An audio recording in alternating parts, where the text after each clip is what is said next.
n'y a donc maintenant aucune condamnation pour ceux qui sont en Jésus-Christ. Romains 8, verset 1. À toutes et à tous, bonjour et merci de nous préférer pour ce tout premier flash d'information de la semaine.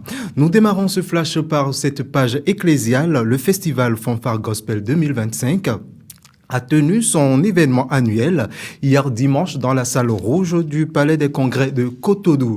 Ce programme n'a pas seulement réuni des fanfares, mais également a réuni des instrumentistes, des prestations musicales, j'allais dire. Il a surtout été marqué par un temps d'exhortation autour du thème « Lève-toi et marche ». Retour sur les temps forts de cette soirée à travers ce reportage.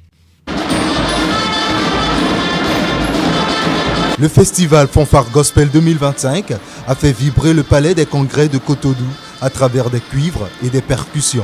Plusieurs fanfares ont défilé tour à tour, offrant des prestations qui ont su allier ferveur et talent musical.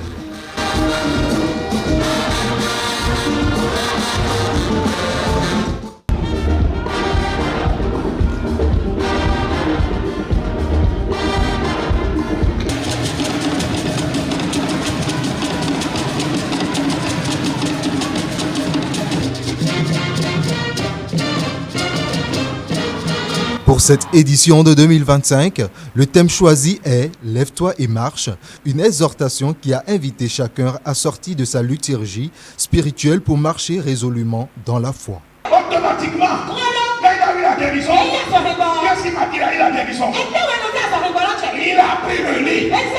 Le lit qui le portait. Il a pris le lit. Et il a marché. Ce soir, toi aussi, tu déposeras le fardeau qui est sur toi. Responsable et porteur de cette vision, l'homme de Dieu est revenu sur la jeunesse de cette initiative. Cette initiative est née en février 2018 sur inspiration des pasteurs, des serviteurs de Dieu et des frères, des spécialistes, les fanfaristes eux-mêmes.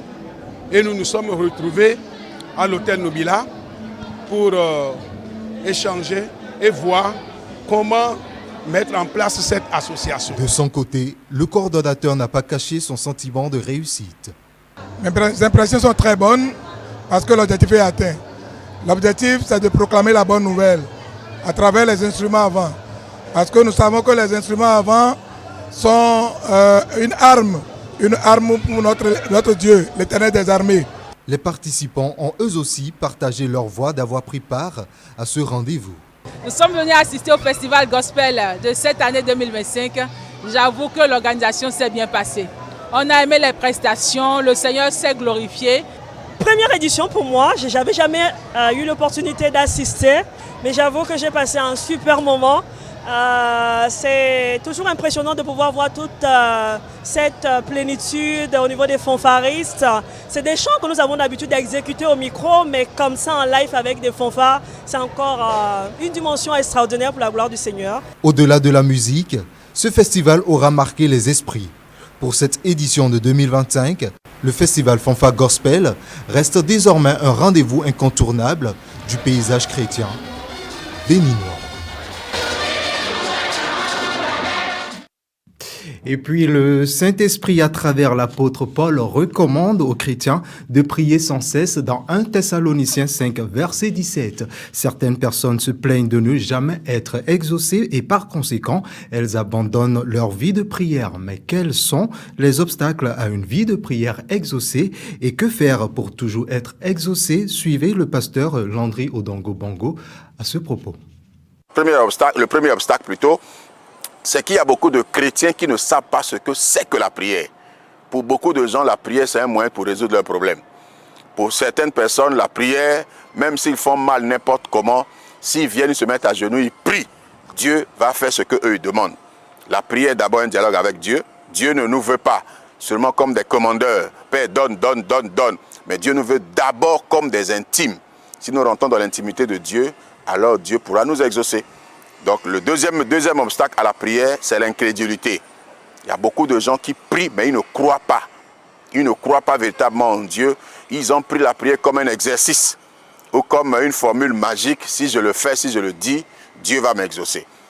Le troisième obstacle à la prière, c'est le monde des ténèbres. La Bible dit que nous n'avons pas à lutter contre la chair et le sang, mais contre les princes de ce monde des ténèbres, contre les esprits méchants dans les lieux célestes. Donc il y a des entités célestes qui s'élèvent contre la prière, et le chrétien qui prie, qui veut être exaucé, ne doit pas négliger ou oublier la dimension du combat spirituel dans la prière. Et l'exemple illustratif, c'est l'exemple de Daniel qui a prié, qui a jeûné. Dieu l'a exaucé, mais pourtant, il n'avait pas la réponse parce qu'il y avait la principauté de Perse qui avait bloqué, qui était un obstacle à l'exaucement de sa prière. Dans la vie de prière de Jésus, Jésus passait beaucoup de temps dans la prière avec le Père, pas pour lui demander des choses. Pour Jésus, la prière était un moyen de communion et d'intimité avec Dieu. Enfin, en réalité, Jésus allait dans la présence de Dieu pour recevoir plutôt les instructions de Dieu que pour lui demander des choses. Et au quotidien, Jésus ne faisait qu'appliquer les instructions divines. Et la suite, c'était les signes, des miracles et des prodiges que nous appellerons aujourd'hui prière exaucée. Et puis en page Nation à présent, le procès de Pierre Hubert Daïva, ancien cadre du ministère de l'économie des finances, reprend demain mardi 26 août 2025. Le procès avait été repoussé ou suspendu, si vous voulez, le 25 avril dernier. Il reprend avec les sieurs Kodjo Kossi Alofa et Donatien Amoussou, accusés du présumé assassinat de Pierre Hubert Daïva devant le tribunal de Cotonou. L'affaire remonte au 17 août dernier, bien sûr. Pierre Hubert, 2010, Pierre Hubert Daïva avait disparu alors qu'il rentrait du service. Le 27 septembre 2010, un corps avait été exhumé à Ouama, dans la commune d'Abomey-Calavi, près de la résidence du sieur Kodjo à Lofa, comme étant celui de Pierre Hubert Daïva, corps constaté par la famille lors du procès du 11 mars dernier. Des prélèvements réalisés à des fins d'analyse des experts ont établi un lien de parenté de 99,99% entre le corps exhumé et celui de Pierre Hubert Daïva. Cependant, la partie civile reste prudente face aux résultats. Et on continue donc avec la page Nation dans ce flash d'informations. Les listes provisoires de candidatures validées et rejeter des candidats au test de sélection de 250 assistants en position probatoire pour servir dans les universités publiques sont disponibles depuis vendredi dernier.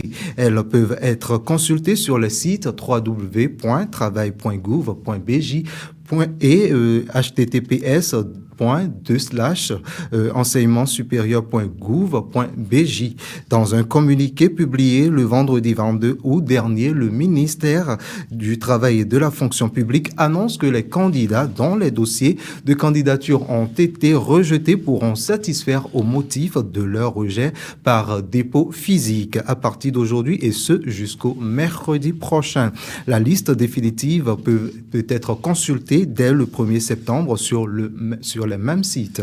Notez aussi que la composition se déroule uniquement au CEG Saint-Rita de Cotonou. Et puis en interactualité à présent, Charles Kouchner, le nouvel ambassadeur des États-Unis en France, est convoqué au Quai d'Orsay à Paris après avoir critiqué l'absence d'action suffisante d'Emmanuel Macron contre l'antisémitisme. Dans un courrier daté de ce jour, diffusé à la presse dimanche, en fin d'après-midi, l'ambassadeur américain met en garde le chef de l'État contre la montée de l'antisémitisme en France. En effet, Charles Kouchner s'inscrit dans la droite ligne du premier ministre israélien Benjamin Netanyahou qui avait écrit au président français de dénoncer le projet de reconnaître l'État de Palestine.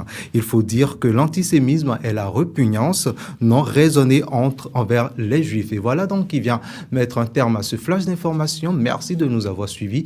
N'oubliez pas de vous abonner sur nos canaux digitaux, YouTube, de nous abonner et de nous suivre bien évidemment sur nos canaux YouTube, Facebook, Instagram et TikTok. Bonne suite de programme en compagnie donc de la télévision Maranatha et Shalom chez vous.